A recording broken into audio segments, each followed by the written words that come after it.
Snow fell as Rachel Morgan sat at the bus stop, shivering, 31 years old, with blonde hair tangled and wet. She wore a beige dress, thin wrong for winter. Beside her sat a red duffel. But everything she owned, her husband had thrown her out 2 hours ago. You're broken. His words still echoed. 5 years and no baby. What's the point of you? Had already moved his girlfriend in. The woman who could give him children had nowhere to go, no family. Her parents had died years ago. No close friend. She had isolated herself in the marriage. Now she had nothing. A man approached through the snow, mid-30s, with dark hair. He wore a black wool coat. 3 children walked with him, maybe 6, 5, and 4 years old. Boy in green jacket, girl in red, boy in yellow, wearing winter coats and hats. The man stopped, looked at Rachel, then at the bus schedule. Last bus left 10 minutes ago. Rachel felt tears. What snow? The man explained. They canceled the late routes. Early closure. Rachel started crying. I have nowhere to go. The man studied her. Are you okay? No, I'm not okay. My husband. She couldn't finish. The man knelt down to his children. Kids, stay here a moment. He approached. Rachel, I'm James, James Carter. Rachel, are you in danger? Not anymore, she whispered. He just kicked me out of our home tonight. Do you have somewhere to stay? Rachel shook her head. James made a decision. Come with me. What, come with us? James repeated. I can't have you freeze to death at a bus stop. You don't know me.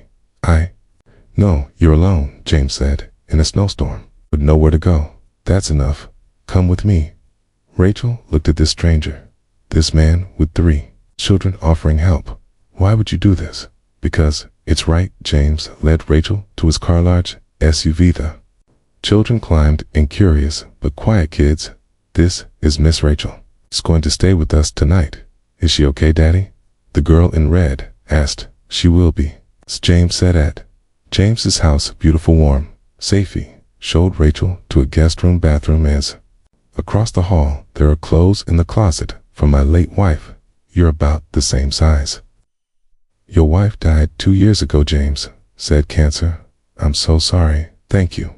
Get some rest. We'll talk in the morning. That night, Rachel cried in a stranger's guest room, wearing a dead woman's pajamas. Her life had fallen apart, but somehow she was safe. The next morning, Rachel woke to children's voices. She went downstairs, found James making breakfast. The 3 children at the table.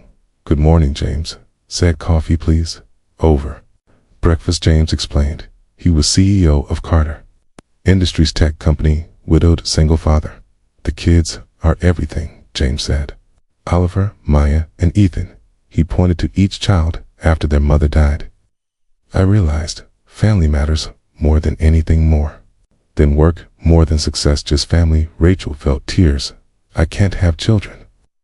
That's why my husband. She couldn't finish. James looked at her. Your husband is an idiot. Excuse me. A person's worth, James said, isn't measured by their ability to reproduce. You're not broken. You're a person who deserves love and respect, regardless. Rachel started sobbing. I believed him. I thought I was worthless. Over the following days, James let Rachel stay, helped her contact a lawyer, file for divorce, get her belongings. Meanwhile, Rachel helped with the kids, made breakfast, drove to school, read bedtime stories. She was good with them, natural, patient, kind to. Weeks after that snowy night, James asked Rachel to dinner, just the 2 of them, kids at Grandma's. I need to tell you something, James said. Okay, I'm falling for you. Rachel went still. James, I know, he said. It's fast, it's complicated, but I can't help it.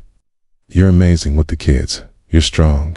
You're rebuilding after devastation. I admire that. I can't give you children, Rachel said, her voice breaking. James, you have 3 kids. You clearly want a big family. I can't. I don't want more children, James said gently. I have 3. It's perfect. I don't need you to give me children. I need you to be you, Rachel cried.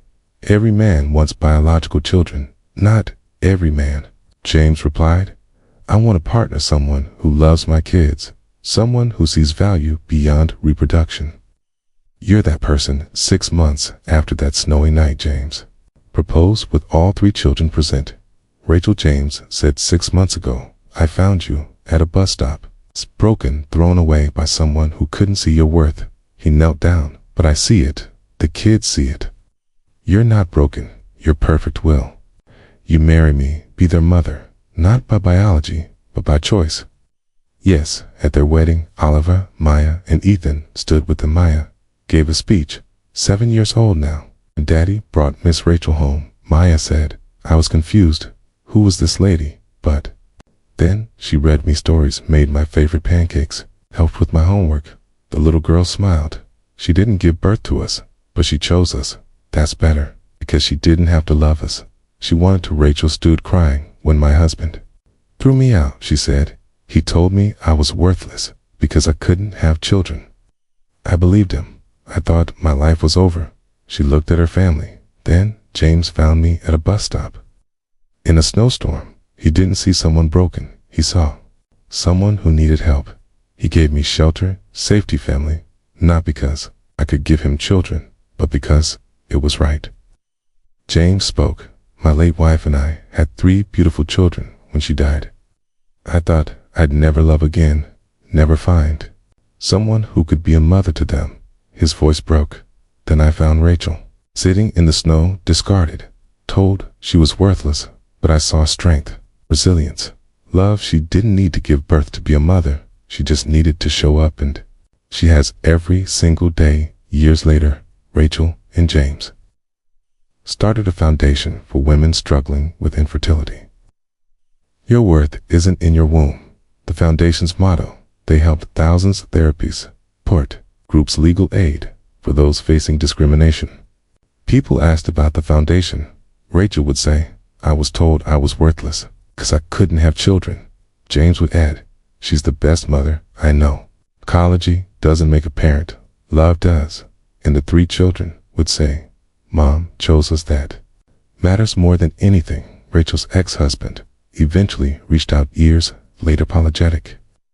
I was wrong to throw you out, to say those things. Rachel met him for coffee. I forgive you, she said, but I also thank you for showing me my worth isn't in what my body can do, but in who I choose to be. You threw me away because I couldn't give you children, but James found me, gave me 3, not through my body, but through my heart. That's better because I chose them and they chose me every single day. If this story touched your heart, please like and share it with someone who believes that family is built by choice, not biology. Subscribe for more stories about worth beyond reproduction and choosing love. Comment and tell us about chosen family and unconventional paths to parenthood. Your story might comfort someone struggling today.